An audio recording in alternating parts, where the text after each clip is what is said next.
ٹھیک ہے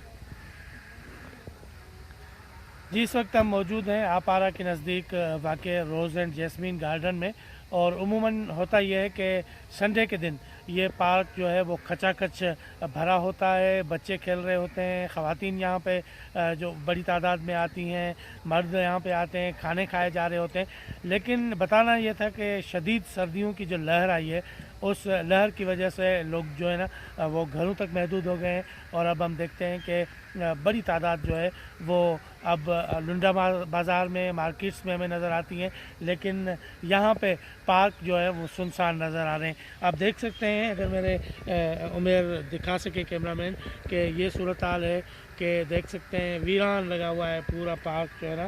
تو اس میں آپ کہہ سکتے ہیں کہ یہ جو ویرانی جو ہے وہ سردی کی شدید آمد کی وجہ سے ہے۔ یہ سردیوں کا سلسلہ جو ہے کہتے ہیں کہ ایک ماہ مزید جاری رہے گا۔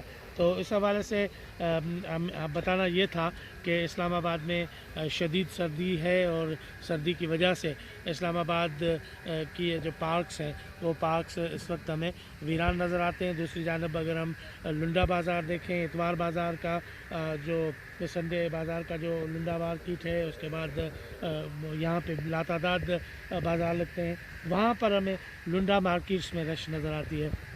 تو شدید سردی کی وجہ سے اس بار پاکستان بھر میں جہاں جہاں سردیاں انتہائی کم ہوتی تھیں، جن شہروں میں، وہاں بھی اس بار شدید سردیاں آئی ہیں۔ ایک اسٹڈی آئی ہے ناسا کی، اس میں کہا گیا ہے کہ سورج کی تپش جو ہے وہ آہستہ آہستہ کم ہوتی جا رہی ہے، اس لیے یہ سردی کا دورانیہ جو ہے وہ مزید بڑھ سکتا ہے، لمبا ہو سکتا ہے۔ تو بہرحال یہ کلائمیٹ چینج کے ایشو ہے۔ سردی جو ہے اس بار تقریباً پاکستان بھر میں زیادہ ہوئی ہے نسبتاً پچھلے سالوں کے۔